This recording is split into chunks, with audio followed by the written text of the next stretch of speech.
বিখল রজনী দীর্ঘ সফর মুহূর্ত পার হয়ে সিয়ামের ধারা শুদ্ধি এনেছে মুক্তির গান গেয়ে।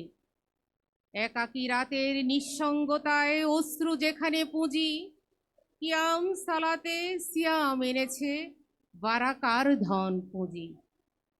প্রিয় সুধী বোনের আমার, বাংলাদেশের যে স্বাধীনতা আমরা পেয়েছি জুলাই 24-এ, সেই স্বাধীনতায় আমাদের একটা স্বপ্ন ছিল, আমরা আরামে ঘুমাবো, আমাদের রাস্তাঘাটে নিরাপত্তা থাকবে, কোথাও কোনো ফ্যাসিস্ট থাকবে না। এই স্বপ্ন নিয়ে আমরা 24-এর আন্দোলনে জীবন দিয়েছি, রক্ত দিয়েছি। আমাদের বহু ভাই বোনেরা, সন্তানেরা রাজপথে নেমে এসেছিলেন। আমাদের একটা স্বপ্ন ছিল, অথচ সেই স্বপ্ন কিন্তু ভেঙে গেছে। আপনারা জানেন, বেশ কিছুদিন ধরে আমরা লক্ষ্য করছি আমাদের নারী শিশুদের উপরে জুলুম অত্যাচার চলছে, ধর্ষণের যে কাহিনী আমরা জানছি। আমাদের হৃদয় ব্যথিত, আমরা এই অবক্ষয় থেকে উত্তীর্ণ হতে চাই।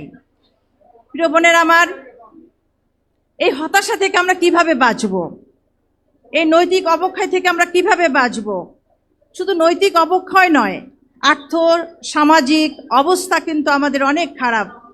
আজকে আপনি বাজার করতে যাচ্ছেন, রোজার বাজার, অনেক অনেক শ্রেণীর মানুষ আপনারা জানেন যে খালি হাতে ফিরে আসছে, টাকা নিয়ে যাচ্ছে কিন্তু তার ব্যাগ খালি। এর কারণ কি? ঊর্ধ্বগতি, দ্রব্যমূল্যের ঊর্ধ্বগতি আমরা লক্ষ্য করছি। রাজনৈতিক প্রতিহিংসা, আপনারা জানেন বিভিন্নভাবে নিজেদের দলের মধ্যে মারামারি, খুন খারাপি চলছে রোজার মাসে। এই সমস্ত কিছুকে উত্তরণের উপায় কি? আমরা জানি যে মাহে রমজানে ইফতারের মাহফিলে আপনারা এসছেন। এই রোজার 1 নম্বর উদ্দেশ্য হচ্ছে আমাদের মধ্যে তাকওয়া সৃষ্টি করা। তাকওয়া মানে হচ্ছে কি? সেন্স অফ রেসপন্সিবিলিটি, আমাদের মধ্যে দায়িত্ববোধ সৃষ্টি করে এই রোজা। এই রোজা যদি এই সেন্স অফ রেসপন্সিবিলিটি সৃষ্টি না করে, এই খুদ পেপাসার কষ্ট করে কোনো লাভ হবে না। সুতরাং আসুন, আল্লাহ রাব্বুল আলামিন কোরআনে রোজার উদ্দেশ্য বলেছেন যাতে করে তোমরা তাকওয়া অর্জন করতে পারো। সুতরাং এই তাকওয়া কিভাবে সৃষ্টি হতে পারে সেই ট্রেনিংটা আমরা এই রোজার মাসে নেই। এই ট্রেনিংয়ের উপায় কি? আপনারা জানেন ব্যক্তির জীবনে আমাদের অনেক দোষ ত্রুটি আছে। মানুষের মধ্যে দুটো সত্তা আছে, অ্যানিম্যালিটি অ্যান্ড রেশনালিটি, পশুত্ববোধ অ্যান্ড মনুষ্যত্ববোধ। যখন পশুত্ববোধ আপার হ্যান্ড হয়, তখন মানুষের মানবিকতা লো ডাউন হয়ে যায়। সেই ক্ষেত্রে মানুষ অন্যায় কাজ করে, পশুকে হার মানায়। এই পশুত্বকে সংশোধন করার জন্য, কন্ট্রোল করার জন্য রোজা একমাত্র উপায়।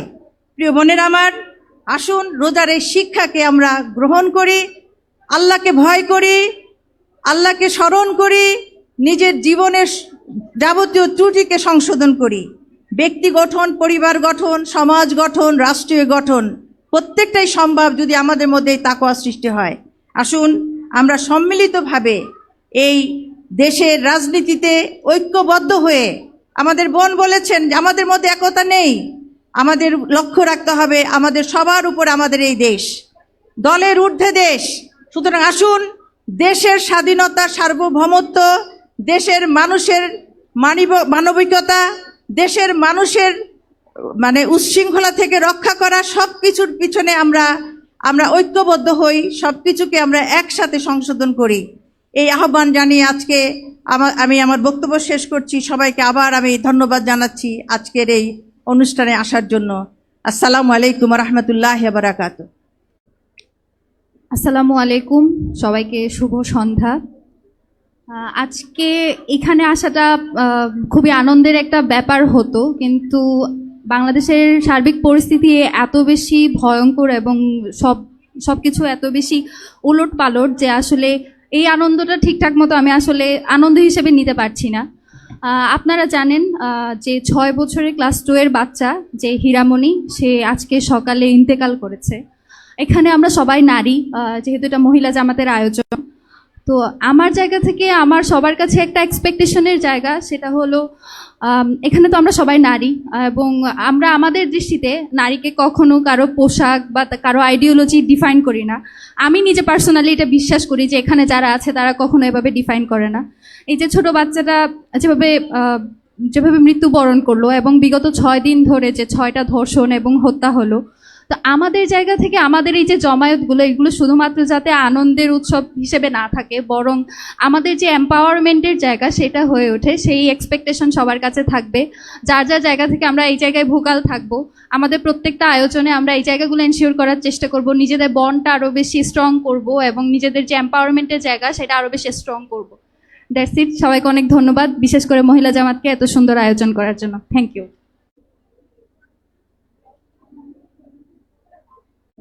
আসসালামু আলাইকুম সবাইকে, ধন্যবাদ আমাকে সুযোগ দেওয়ার জন্য। আমি অ্যাডভোকেট হাসিনা, বাংলাদেশ সুপ্রিম কোর্টে আছি। খুব ভাল লাগছে সবাইকে একসাথে, সবাইকে একই ছাদের নিচে পেয়ে। খুব কষ্টের সাথে বলতে ইচ্ছা করছে, আজকে দেখুন উন্নত দেশগুলোতে মেধা শক্তির রাজনীতি হচ্ছে, আর বাংলাদেশে আমরা সবাই ফিল করছি এখানে পেশি শক্তির রাজনীতি হচ্ছে। এখানে আজও এই রাজনীতির অবস্থা পরিবর্তন হচ্ছে না, আমরা সবাই নোংরা রাজনীতির পরিস্থিতির মধ্যে দিয়ে যাচ্ছে। তো আমি এটা থেকে, এখানে যারা আছেন সবাই এডুকেটেড, সবাই শিক্ষিত। আমি একটা জিনিস, যেহেতু সময় খুব স্বল্প, অনেকেই হয়তো আমার পরে বলবে, একটা জিনিস বলতে চাচ্ছি, সেটা হচ্ছে আমরা সবাই সবাইকে সম্মান করব। আজকাল দেখা যাচ্ছে যে আমরা যদি অন্যকে খাটো করে কথা বলতে পারি বা ছোট করে কথা বলতে পারি তাহলে নিজেকে বীর মনে করি। আমরা যখন কথা বলবো আমরা সবাই একে অন্যকে সম্মান দিয়ে কথা বলবো, তাহলে পরিবর্তন সম্ভব। আমরা সবাই এটা রপ্ত করি। আসুন এই মাহে রমজানের ভিতর দিয়ে আমরা অ্যাটলিস্ট এই শিক্ষাটা নেই এবং সবাই শান্তির লক্ষ্যে কাজ করব। আসসালামু আলাইকুম সবাই। বিসমিল্লাহির রহমানির রহিম। জামাতে ইসলামের মহিলা বিভাগের আয়োজিত আজকের ইফতার মাহফিলের উপস্থিত সমস্ত বোনদেরকে আমি সংগ্রামী সালাম জানাচ্ছি। আমি মনে করি মেয়েরা অনেক বড় একটা স্থানে আছেন, কারণ তারা মা, তারা জাতিকে নির্মাণ করে, মানুষ তৈরি করে। সুতরাং তাদের অবদানকে খাটো করে দেখার কোনো সুযোগ কারণে। আমি এই প্রসঙ্গে একটা কথা বলতে চাই। আপনারা জানেন বিগত কিছু সময় ধরে মেয়েদের উপর সীমাহীন নির্যাতন হচ্ছে। প্রতিদিন দেশের প্রত্যন্ত অঞ্চলে নির্যাতিত হচ্ছে, ধর্ষিত হচ্ছে ছোট ছোট শিশু সহ নানা বয়সের মহিলা। আমরা জাতীয় পর্যবেক্ষক পরিষদ থেকে একটা প্রকল্প নিয়েছি, কন্যা সাহসিকা। যেই মেয়েরা দেশের বিভিন্ন অঞ্চলে ধর্ষিত হচ্ছেন, নির্যাতিত হচ্ছেন কিংবা হত্যার শিকার হচ্ছেন, তাদের সম্পর্কে আপনাদের কাছে যদি কোনো তথ্য থাকে অনুগ্রহ করে সেই তথ্যগুলো আমাদের জাতীয় পর্যবেক্ষক পরিষদের একটা অনুসন্ধান কমিটি আমরা করেছি কন্যা সাহসিকা নামে। সেখানে যদি তথ্যগুলো আপনারা দেন, পরবর্তীতে আমরা তাদের সম্পর্কে খোঁজ খবর নেব এবং একটা প্রতিবেদন তৈরি করে জাতির সামনে উপস্থাপন করব। আপনাদের কাছে অনুরোধ, আপনার এলাকায়, আপনার দেশে যে কোনো জায়গায় যৌতুকের জন্য কিংবা কোনো কারণে স্বামী কর্তৃক কিংবা পরিবার কর্তৃক কোনো মেয়ে যদি নির্যাতিত হয়, অবশ্যই অনুগ্রহ করে তাদের সম্পর্কে তথ্য আমাদের দেবেন। আপনাদের সবাইকে ধন্যবাদ। আল্লাহ হাফেজ। অনেক ধন্যবাদ আমাদের ইফতারের সময়ে সমুপস্থিত। তো এখন আমাদের এনসিপির একজন ক্যান্ডিডেট বোন 1 মিনিট কথা বলবেন, এরপরে মোনাজাতের জন্য রেডি থাকবেন সবাই। মোনাজাত পরিবেশন করবেন আমাদের মোহতারামা রোজিনা আক্তার, তালিমুল কোরআন ফাউন্ডেশন পরিচালক, মহিলা বিভাগ। বিসমিল্লাহির রহমানির রাহিম। আমার উপস্থিত প্রিয় বোনেরা, আসসালামু আলাইকুম ওয়া রাহমাতুল্লাহ। আমি ইঞ্জিনিয়ার নাবিলা তাসনিদ। আমি ঢাকা 20 আসন অর্থাৎ ধামরাই থেকে 11 দলীয় জোটের প্রার্থী ছিলাম, এনসিপি মনোনীত। তো আমার এই নির্বাচনী যে জার্নি ছিল, যে যাত্রাটা ছিল, সেই যাত্রায় আমি আমার জামায়াতে ইসলামীর যে বোনরা ছিলেন, আপারা ছিলেন, মারা যারা ছিলেন, তারা এমন অ্যাক্টিভ এবং অগ্রণী ভূমিকা পালন করেছিলেন, আমি তার জন্য আসলে ধন্যবাদ দিয়ে তাদেরকে ছোট করতে পারবো না। কিন্তু আমার এই নির্বাচনী জার্নিতে আমি যেটা দেখেছি যে আমাদের প্রত্যন্ত অঞ্চলে মা বোনদের পলিটিক্যাল যে অ্যাওয়ারনেস, রাজনৈতিক সচেতনতা, এই জায়গাটাতে এখনও কাজ করার অনেক জায়গা আছে। এই জার্নিটা অনেক লম্বা এবং আমরা যেই দল থেকেই হই না কেন, আমাদের এই মা বোনদেরকে নিয়ে যেই যাত্রাটা আমাদের করতে হবে এটা অনেক দীর্ঘ, এবং যেহেতু এটা অনেক প্রতিকূল, এই জন্য সবাইকে হাতে হাত রেখে একত্রে আমাদের নারীদেরকে নারী শক্তিতে রূপান্তরিত করতে হবে ইনশাআল্লাহ। আমি আশা করব আমরা সবাই আপনাদের সবাইকে একত্রে পাশে পাবো এই যাত্রায়। আমি আর সময় নিব না, আপনাদের সবাইকে অসংখ্য ধন্যবাদ। আসসালামু আলাইকুম ওয়া রাহমাতুল্লাহ। ওয়ালাইকুম আসসালাম ওয়া রাহমাতুল্লাহ। অনেক অনেক ধন্যবাদ। আমরা আন্তরিক ক্ষমা চেয়ে নিচ্ছি, অনেকে কথা বলতে চেয়েছেন, অনেকের আন্তরিক উপস্থিতি আমাদেরকে খুবই উৎসাহিত করেছে। ইনশাআল্লাহ আমরা আবারও কোনো এক সময় মিলিত হব সেই আশ্বাস রাখছি। তো এখন আমাদের যেহেতু ইফতারের সময় চলে এসেছে, এখন আমাদের মোনাজাত পরিবেশন করছেন মোহতারামা রোজিনা আক্তার। রোজিনা আপা চলে আসেন এখানে।